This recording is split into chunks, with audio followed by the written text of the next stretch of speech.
The Women's Business Center. Your first step to success. Importantly, the people out there that have businesses, like women-owned businesses, that need loans, that sometimes say, well, banks aren't going to help me, or, I can't get the support that I need. What would you say to one of them about not being so afraid and going that extra effort, that there's people like you out there? Right. One of the things that I would say is if growing a business or even starting a business is something that you're already thinking about, you need to start investing. And now I'm not saying investing money-wise, but investing in your research, investing in some of the tools and resources that are available out there. Because the day that you're going to need the loan, you're going to go knocking at any institution, the door may not open immediately. So you need to make sure that you start establishing yourself, your relationships, that you start looking at some of the sources that are available for free, some of the other institutions or other type of organizations that are able to facilitate loans or any type of resource.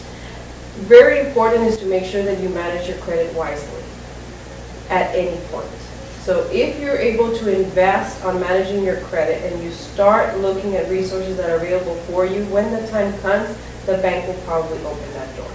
And the door might open slightly in the sense that you're not going to probably get a huge loan if you're just starting your business, but you'll be able to get something to at least get you started. And there's other sources. So a lot of people sometimes say, the bank's not going to give me a business loan. Well, we might give you a small business loan, and then we might be able to give you a consumer loan, at least to get you started. And then once your business starts growing, then you can consolidate them and really expand. What's a consumer loan? What's the difference? A consumer loan is a loan for an individual such as ourselves. And of course, the business loan is a loan for the business entity. So what I mean by that is all you have to do is make sure that you're employed, that you have taken care of your credit, you have a steady income, and you're able to apply for a personal loan, whether it be with collateral, which is either a house, a car, or something in return, or just a signature loan, a personal loan based on your credit.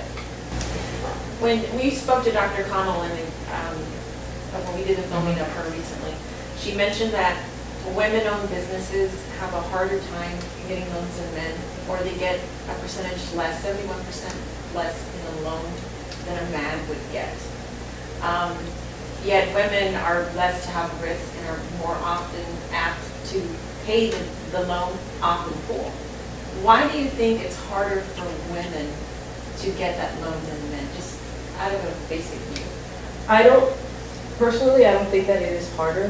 Why? Because the banks are so heavily regulated that we have to treat everyone the same, regardless of age, race, gender, or demographics or anything of that nature.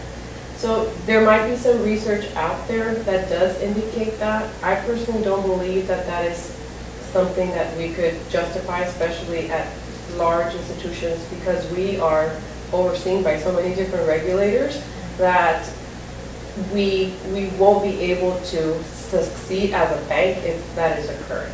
So it might just be, a small town mentality or something of that nature that portrays that. But in reality, when you look at doing a full audit, it's not going to be based on men or women, in my opinion. So women just need to go out there and go for it. If you do get declined, it's very important that you go back and do your research. There is many resources available to you to let you know what your credit stands and what you can do. Mm-hmm. At the same time, it's very important that you protect yourself from identity theft to ensure that your credit is not impacted. So if a door closes, if you are declined, don't get discouraged. Look at some other avenues. Invest the time, going back to what I said, invest the time, go back, look at what you need to do, give yourself at least 6 months so that credit could strengthen up a bit and try again. But also, Wells Fargo has some tools. We definitely do have a lot of tools, so encourage and to build the credit, right? Right. We have many tools available. We have a wonderful resource. It is a tool available for free, both in English and in Spanish. It's handsonbanking.org. And it not only educates you on what to do to improve your credit, but you're also able to, there's a section on entrepreneurship. And it gives you from the 3 different phases, whether you're starting a loan or a business, or you're growing it, and if you're already a mature business, it also helps you plan for the future to be able to strengthen that mature business. So that tool is available for anyone. Like I said, it's English and in Spanish. By the touch of a button, you'll be able to get the information. It's a great resource that What is that website again? www.handsonbanking.org. Because that is, I mean, right now you're sitting down at home and you're thinking about how to do it. You can go on there and at least, you know, start the process, right? And making that happen. Right, and then going back to growing your business, once you are in business, a lot of the banks have a lot of resources. We have a lot of resources available. We don't just have checking accounts, we don't just have loans. We have so many different product lines that we can help our customers grow, from insurance to payroll services to merchant services, but the tools are there as well.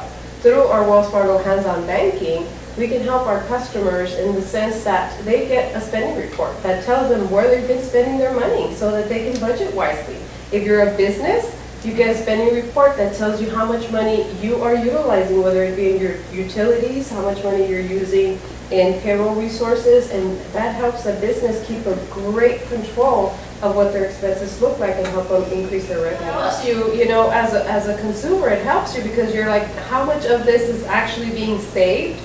And if you have this piece of the pie that's being saved and this piece of the pie which is controllable, which is going to be your expenses such as restaurants or something like that, you can start tweaking this one to help you grow. I think I'm going to open an account there. It's so true. I think I could use some training. Just got another customer. I'll bank they're available for you.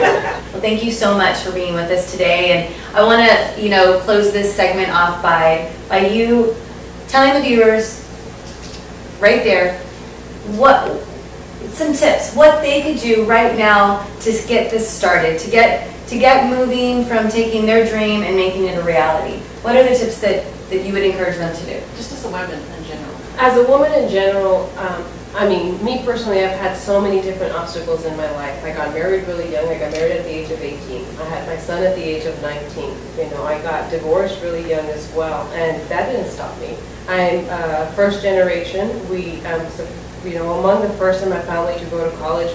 All of that, it's not a hurdle, guys. If you find yourself with an obstacle, you really have to go back and analyze yourself and say, where do I want to go? What do I want to do? Put goals for your life and eliminate whatever is in the way and blocking you from becoming the person that you want to be. So really going back, not being afraid. You have a lot of great people, you know, such as these wonderful ladies that can share their story and tell you what they did to overcome some of the hurdles. Between all of us, you name it, and we can give you some tips, but at the end of the day is not being afraid. You know, we are women, but we are not the women from, you know, the past. We're the women of today, we're the women of the future, and just really go back and set yourself goals, whether personal, business, and look at some of the challenges that are keeping you from taking that head on, and just don't be afraid. There is a lot of help out there. I want to thank you for being with us at The Edge, and we look forward to seeing you on the next one. Thank you. Thank you. Thank you.